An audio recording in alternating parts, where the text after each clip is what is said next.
நிறைய உடலுக்கு, அதாவது இத்தனை 5 வருடங்கள் செத்துப்போன உடலாக இருந்த அந்த உடல்களுக்கு எல்லாத்துக்கும் உயிர் வந்திருக்கும் அப்படின்னு நான் சொன்னேன்.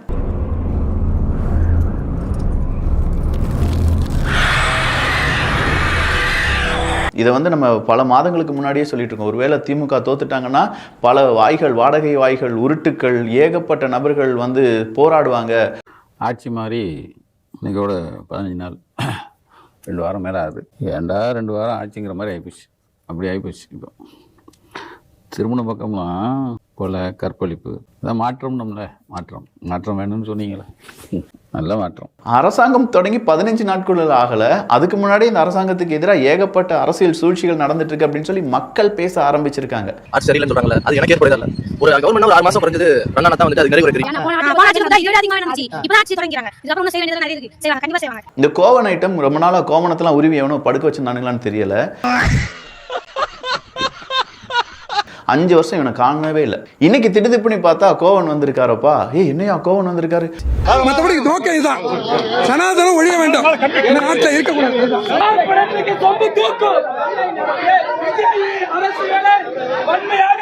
சனாதானம் ஒழிக்கப்பட வேண்டும். சனாதானத்தை வளர்க்கக்கூடிய சிஎம் ஒழிக. எங்க இருந்துடா கிளம்பி வந்திருக்கீங்க? பைத்தியமாடா நீங்களா? என்னைக்காவது எந்த நாளாவது விரைவில் அதை கவிழத்தான் புகுது, அதில் எந்த சந்தேகம் இல்லை. நிச்சயமாக இது 5 ஆண்டு காலம் நடைபெறக்கூடிய ஆட்சி அல்ல, உறுதியாக சொல்றேன். எந்த சூழலிலும் உங்கள் ஆட்சி கவிழ்வதற்கு நாங்கள் இடம் கொடுக்க மாட்டோம். அந்த நம்பிக்கையோடு நீங்கள் ஆட்சியை திறம்பட செய்ய வேண்டும். அதாவது இப்ப இருக்கக்கூடிய இந்த 5 வருடங்கள் இந்த ஆட்சியை கவிழ்வதற்கு நாங்கள் விடவே மாட்டோம் அப்படின்னு சொல்லியிருக்காங்க அண்ணன் திருமாவளவன் அவர்கள்.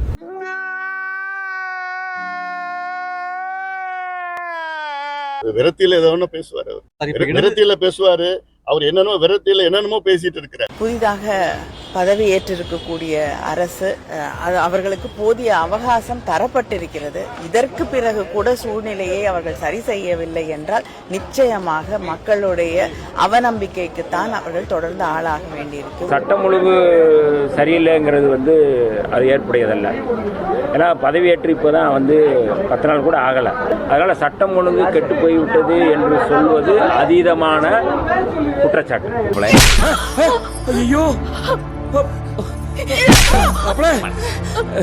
ஐயோ, அங்க இருக்கக்கூடிய உண்மையான விசிகா தொண்டர்கள் அடி வாங்கிட்டு இருக்காங்க.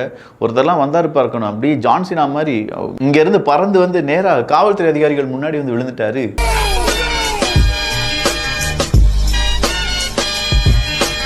காவல்துறை அதிகாரிகள் வச்சு உங்க பிதிக்க எடுத்துட்டாங்க.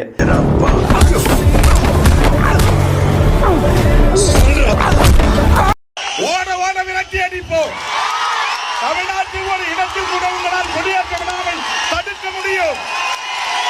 யாரிடம் ஆளாட்டுகிறார்? எலக்ட்ரிசிட்டி போர்டுல 1 கோடி ரூபாய்க்கு நாம் ஏதாவது கான்ட்ராக்ட் எடுக்கிறோம்னா அதுல 35% 35 லட்சம் கான்ட்ராக்டுக்கு நம்ம அவங்களுக்கு கமிஷனாக ஊழலாக கொடுத்துட்டு, லஞ்சமாக கொடுத்துட்டு, மீதம் இருக்கும் 65 லட்சத்தில் எப்படி அந்த கான்ட்ராக்டர் வேலையை முடிப்பார்? டிடிபிஎஸ் எடுத்துக்கிட்டீங்கன்னா ஒர்க் கான்ட்ராக்டுக்கு மட்டுமே கிட்டத்தட்ட 50-60 கோடி கமிஷன் வரும். ஒர்க் கான்ட்ராக்டுக்கு மட்டும் கமிஷன் வாங்குறது. இதே மாதிரி நீங்க மற்றதை பார்த்துக்கோங்க. ஒன்லி அவருக்கு ஒத்து போற கான்ட்ராக்டர், அவர் கொடுக்குற கமிஷன்ல இருக்கிற கான்ட்ராக்டர், அவரோட குட் புக்ல இருக்கிற கான்ட்ராக்ட் மட்டும் தான் வில் சஸ்டைன். மற்ற எல்லாருமே வில் பி எராடிகேட். வெறும் ஒரு இடத்துல இருந்து 60 கோடி ரூபாய் அவங்களுக்கு லஞ்ச பணமா போயிட்டு இருந்திருக்கே. எத்தனை ஆஃபீஸ் இருக்குது, எத்தனை டிபார்ட்மெண்ட்ஸ் இருக்குது, சப் டிவிஷன்ஸ் இருக்குது. இங்கேருந்துலாம் எவ்வளோ ரூபாட ஆட்டையை போட்டிருப்பீங்க நீங்கள். இப்போ தாண்டா எங்களுக்கு இதெல்லாம் தெரிய வருது. அதுலேயும் ஒருத்தர் சொன்னார் பாருங்கள், எங்களை பொறுத்த வரைக்கும் திமுக அதிமுக இந்த 2 பேர் தான் ஆட்சி செய்யணுமாப்பா, வேற யாரும் தமிழ்நாட்டில் எதுவும் ஆட்சி செய்யக்கூடாது. இதுதான் எங்களுடைய நிலைப்பாடு, எங்களுடைய கட்சியினுடைய நிலைப்பாடு அப்படின்னு சொன்னார் பாருங்க. திமுகவும் அதிமுகவும் தான் தமிழ்நாட்டை மாறி மாறி ஆட வேண்டும் என்பது எங்களுடைய அரசியல் விருப்பம், எங்களுடைய கட்சியுடைய நிலைப்பாடு. சார், அப்போ மாற்றம் அப்படிங்கிறதே உங்களுக்கு வேணாம். Either DMK or AIADMK, either A or B. வேற எதையுமே நீங்கள் படிக்க மாட்டீங்க, வேற எதுவுமே மக்களுக்கு தெரியக்கூடாது. நல்லா இருக்கு அவங்களுடைய வியாக்கியானங்கள். இறுதியாக நான் ஒண்ணு சொல்றேன், திமுக காரங்க எல்லாரும் சொல்றாங்க, நாங்க தான் இவங்களை ஜெயிக்க வச்சோம், நாங்க தான் அவங்களை ஜெயிக்க வச்சோம், எங்க ஓட்டுல ஜெயிச்சிட்டு அங்க போயிட்டாங்க. ஏப்பா உங்களால ஏன் ஸ்டாலினை ஜெயிக்க வைக்க முடியல? ஏன் பொதுச் செயலாளர் துரைமுருகனை ஜெயிக்க வைக்க முடியல? ஏன் உங்க 15 மந்திரிகளை ஜெயிக்க வைக்க முடியல? ஆக இந்த ஆணவ பேச்சால் தான் இந்த கூட்டணி இன்னைக்கு ஒழிஞ்சிருக்கு. ஆனா திமுக அவங்க தோல்வியை ஏத்துக்கிட்டாங்களா? ஏத்துக்கிட்டா மாசு பேசாமல் இருக்கணும். கல்யாணத்துல போய் அங்கே போய் கட்டி பிடிச்சிட்டு அழுகுறாங்களே, அப்புறம் ஏத்துக்கிட்டு அழுவாங்களா? அப்படி ஏமா முத கல்யாணம் தஞ்சாவூர் கல்யாணத்துல போனாங்க, பாவம் அந்த கட்சியுடைய மாவட்ட செயலாளர் வீட்டுல அந்த பிள்ளைகளை நல்லா இருக்கணும் வாழ்த்துறதுக்கு பதிலா அங்க தோக்க அடிச்சுட்டாங்களே நம்ம அதை ஏத்துக்கிட்டாங்கன்ற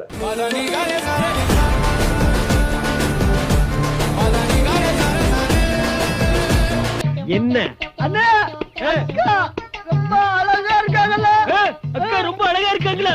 இந்த தேர்தலை நான் எப்படி தெரியுமா பாக்குறேன், திமுக வந்து 2வது முறை வந்துரும். இப்ப தமிழ்நாட்டுல 2வது பெரிய கட்சி யாரு, எதிர்கட்சி யாரு, அதுக்கு தான் இந்த தேர்தல் நடக்க போகுது. எல்லாருக்குமே இந்த 2வது இடத்தை பிடிப்பதற்கான இடம் தானே தவிர மாப்பிள்ளை இவர் தான், மாப்பிள்ளை தோழன் யாருங்கிறதான் தேர்தல். என்னென்ன சொல்றோம் பாருங்க, கம்பி கட்டுற கதையெல்லாம் எடுத்து போறோம். உங்களுடைய கட்சியினுடைய துணை பொதுச் செயலாளர் ராசா அவர்கள் எழுச்சி தமிழர் அவர்களை ஒருமையில் பேசியிருக்கிறார்.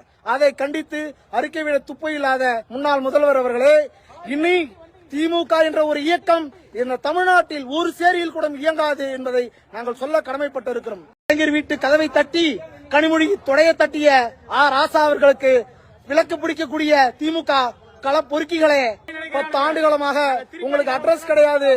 அனாதையாக இருந்த திமுகவை நாங்கள் ரெக்கக்னிஷன் பண்ணி சேரி மக்களுடைய ஓட்டை வாங்கி உங்களை ஆட்சி அதிகாரத்தில் அமர வைத்து அழகு பார்த்தவர்கள் விடுதலை சிறுத்தைகளும். திமுக போன்ற ஒரு இயக்கம் தடை செய்யப்பட வேண்டிய இயக்கம். 7:30 ஆரம்பிக்குதுன்னு நினைக்கிறேன். உதயநிதி வந்து ரொம்ப வருத்தப்பட்டு சொல்லியிருக்காரு. 7:30 சொன்ன உடனே உதயநிதிக்கிறீங்க, ரொம்ப சூட்சமான ஆளுங்க, 7:30 பயங்கரமான ஆளு. 7:30 பார்த்து 5வது உதயநிதின்றாரு. எங்க நான் 7:30 சொன்ன உடனே உதயநிதினு சொன்னீங்கன்னா உங்க அடி மனசுல என்ன இருக்குன்னு எனக்கு புரிஞ்சு போச்சுங்க. உதயநிதி ரொம்ப வருத்தப்பட்டு சொல்றாரு ஒரு மேடையில. ஏங்க என்ன அடிக்கடி துபாய் ரொம்ப தூரமா இருக்கு, காங்கிரஸ் ஏங்க ரொம்ப வருத்தப்படுறாருங்களே, துபாய் ரொம்ப தூரமா இருக்கு அடிக்கடி போக முடியலங்கிறாரா?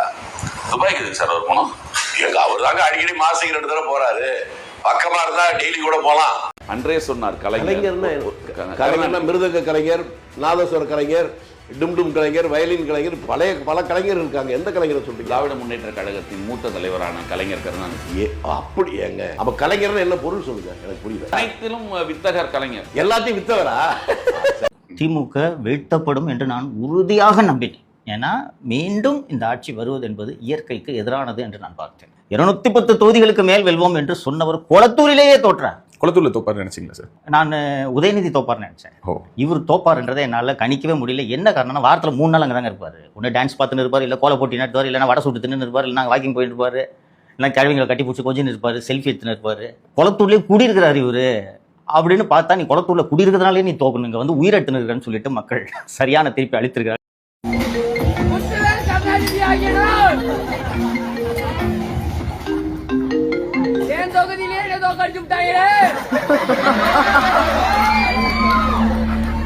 ஒரு முதல்வர் வேட்பாளர் தோக்கிறது சாதாரண விஷயம் கிடையாது. ஆமா, ஸ்டாலினோட தோல்வியை பத்தி நீங்க என்ன நினைக்கிறீங்க? ஸ்டாலினோட தோல்வி பத்தி ஸ்டாலின் கேளுங்க, ஆத்துவாரு. போயிட்டு இப்படிதான் ஆத்துவாரு, அவர்கிட்ட போய் கேட்டுன்னு இருங்க. அதெல்லாம் நமக்கு கிடையாது. அவரோட தோல்வி தமிழ்நாட்டோட விடுதலை. ஐயா, நீங்க கூட்டணி கட்சி யாருக்குன்னாங்களோ வச்ச மை காயறது, எலெக்ஷன்ல வைக்கிற மை அழியறதுக்குள்ளேயா இல்ல காயறதுக்குள்ளேயா காங்கிரஸ் சொல்லாம மோடி போயிடுச்சு வலிச்சிட்டீங்க, அதுவும் ஓகே. மத்த எல்லா கூட்டணி கட்சி போய் ஆட்சி அமைச்சிருக்கீங்க, வார்த்தையை ஜாக்கிரதையா போடுங்க. இல்ல போடிட்டீங்க, சொல்ற வார்த்தை நன்றி கூட சொல்லாம நன்றி உங்களுக்கு எதுக்கு நான் சொல்லணும்? யார் நன்றி சொல்லுங்க? அப்படி நீங்க என்ன சோதனை பண்றீங்க? 2026 என்ன பேசுறீங்க? ஓடுறீங்க ஓடியாறீங்க பத்தி பேசுறீங்களே.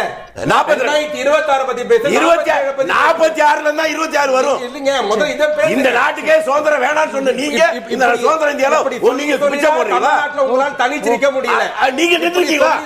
எந்த தேர்தல்ல திமுக தனியா நின்னுக்க சொல்லுங்க. நாங்க நின்னுட்டோம் தனியா. நீங்க எப்ப நின்னுட்டீங்க? அப்ப உங்க தோல்ல நீங்க அடிமையான அர்த்தம். அடிமைகள் எல்லாம் பேச கூடாது. அடிமைகள் என்ன கேக்குறீங்க?